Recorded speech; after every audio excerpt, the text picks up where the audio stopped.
Hey, what's up, guys? This is Brian from Mr. Status 74. It's a little bit late.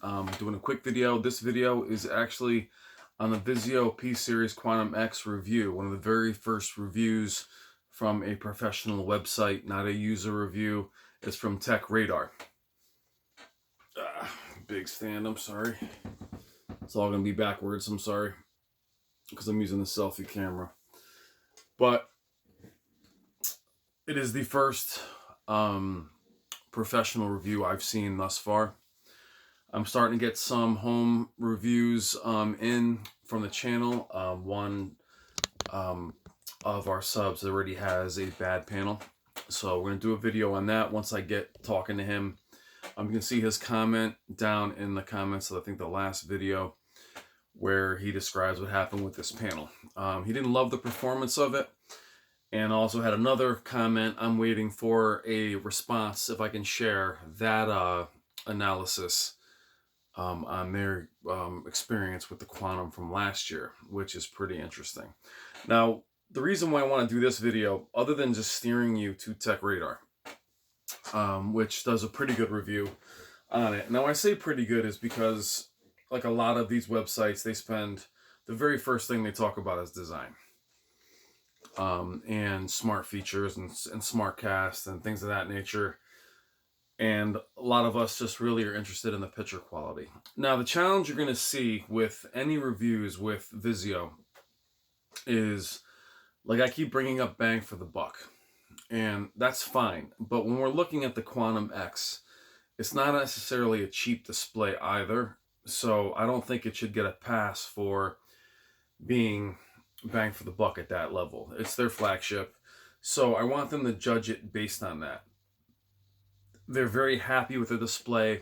They keep comparing it to an OLED though, meaning that it's the best picture quality you can get for the buck. If you don't go with this though, you should go with an OLED.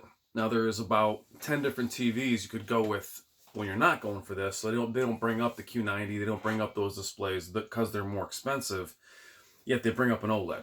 So there's this weird disparity where it's the Quantum X or an OLED. There's a lot. There's the Q9FN from last year. There's the Q90. There's a Q80. There's the 950G. It's a lot of displays. So the reason why I also want to do this video is when you get done reading through the SmartCast and so smart features and all of those things, which I think can be rectified with a Roku or any of your other devices. The picture quality, I'll read you a little bit of it here. The TV is pretty great at handling HD and standard dynamic range too. Thankfully, there's a wide range of 4K and HDR content, blah, blah, blah. Let's see. 4K HDR performance is what we're looking at. The main event is the TV's 4K HDR performance. It is beautiful, as the name suggests. The TV leverages technology called quantum dots. We know what those are. It basically just talks a lot about the peak brightness being 2,900 nits. Now, we mentioned that brightness alone is never going to just be enough, because the challenge with high peak brightness is the fear of it being washed out. That if the contrast isn't present, if we don't have the blacks to go with it, then it's meaningless to have high peak brightness if we don't have the blacks. So what they're saying here is that they're very, very impressed with it. You know, it handles, I think the only thing they said it did struggle with was, let's see, you can read our guide for that, but the gist of this is you'll get brighter colors, deeper blacks than you would on a standard LED TV. It's not quite OLED. It comes pretty close. The Quantum X, just make sure we're looking at the Quantum X. It changes. Okay, I call it the Pseries. Quantum X delivers. It's basically saying it's delivering the brightest image, very good contrast. But where I'm most concerned, and I think you guys should pay attention to in the reviews, and we'll go through other people's reviews. So I'm not taking their review. I'm basically telling or steering you guys towards it. So when you get up in the morning, as it's midnight here, what to look for. What I'm looking for, guys, about me making my purchase is More is the contrast. For me, contrast is king. High peak brightness is amazing. What's the black level? OLED does so well because of its contrast ratio. The perceived peak brightness, the perceived HDR performance because of the black level makes the TV look brighter than it actually is. A very, very bright display that has not poor contrast, but doesn't have the blacks might wash the entire image out. And then it doesn't matter how bright, they could be a million nits. If there isn't that contrast ratio, it's not really going to make a big difference. So what I'm looking for is local dimming control.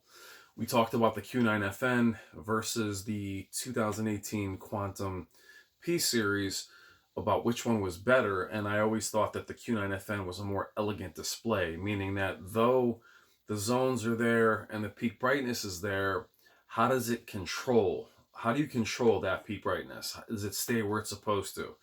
The Q9FN was an excellent display.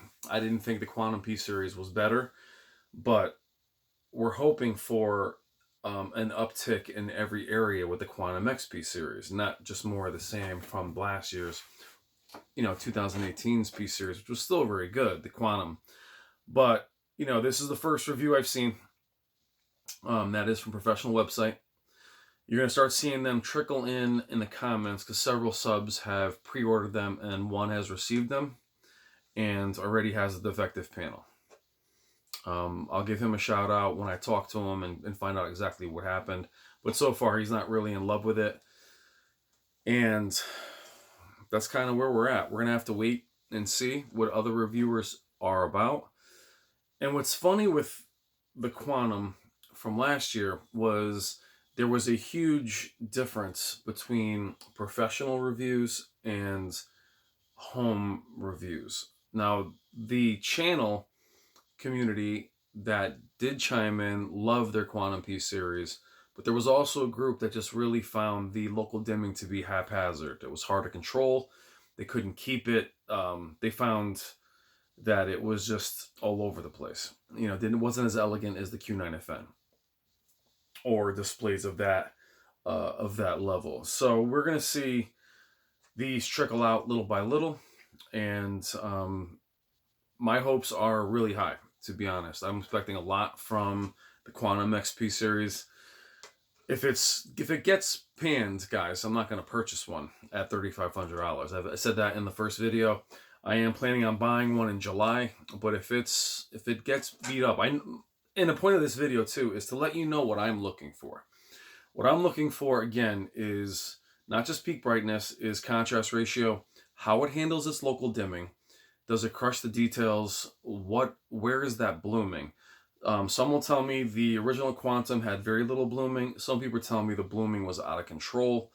And again, another great comment from a sub named Raul, who's going to get back to me. I will share you his comment on his Quantum P series from last year. And, the verdict for them, though, excellent image, super bright, nice smart features, well-designed remote. Cons, lackluster sound, SmartCast interface. That is super vague. So, wow, I look tired. When you look at these reviews, that's why I appreciate Artings and Vincent. They're just so detailed. These are just beyond vague. I mean, and it's a good review. It's a positive review. It's a review. If you're a fan of that TV, I think you'll like the review. Now, again, it's Techradar. It's an article. It's not a video. That's backwards because of the stupid camera. But I just want more detail. Now, if the reviews continue to be like this, guys, I'll still purchase it. And we'll figure it out for ourselves. But for a first review, this one is positive. But it is also coming from the place of bang for the buck. You can't really give it here that point of view so much because it is expensive. $3,500 is not a cheap display. So the 65-inch is not super cheap either, but we'll see. We'll see. So anyway, I know I'm babbling, but that's what I'm looking for in these reviews. Contrast ratio, local dimming, peak brightness, how is it controlled? Upscaling, quickly, guys, I don't care myself of DVD upscaling. 480p doesn't really concern me. 720p doesn't either. I don't watch cable, so that's my thing. My concern is 1080p, Blu-rays upscaled, and 4K content. Dolby Vision, how does it handle that? That is all I care about. That's just me, though. If you're gonna have this kind of display be your everyday display, I'm already hearing that cable upscaling is blocky and not defined. So that's going to be a concern for you. I'm using it as a dedicated monitor for video games and movies, so that doesn't really concern me. But I want you guys to be as prepared as you can, because a lot of you guys are waiting for this display. And, I'm going to try and be as transparent with you. Now, if and when I do buy this, and throughout this, regardless of the videos I've put out for this display, if I'm not fond of it, or there's certain things I don't like, I'm going to tell you. If I spend the money and I buy this thing, I'm going to tell you. I'm buying it primarily to break it down, for better or worse, what I do and don't like about it. So that's really the goal, and that's going to be the goal of this journey with the Vizio P-Series Quantum. And I'll do the TCL and Hisense the same way. We'll go step by step. I'll point out these reviews to you the same way you guys point them out to me. It's Techradar. I'll put the description below, but just look up Vizio P-Series Quantum X review. You will find it. Techradar, all one word, lowercase, and you'll find the review. Vizio P-Series Quantum X review. It's a good review. Please read it and then tell me what you think in the comments, and we will talk again soon. And that's it. I'll get the permission from the other subs to share their comments, and we'll talk more in a few days. And these reviews will trickle out. All right, guys. Thank you as always, and I will talk to you soon. Take care.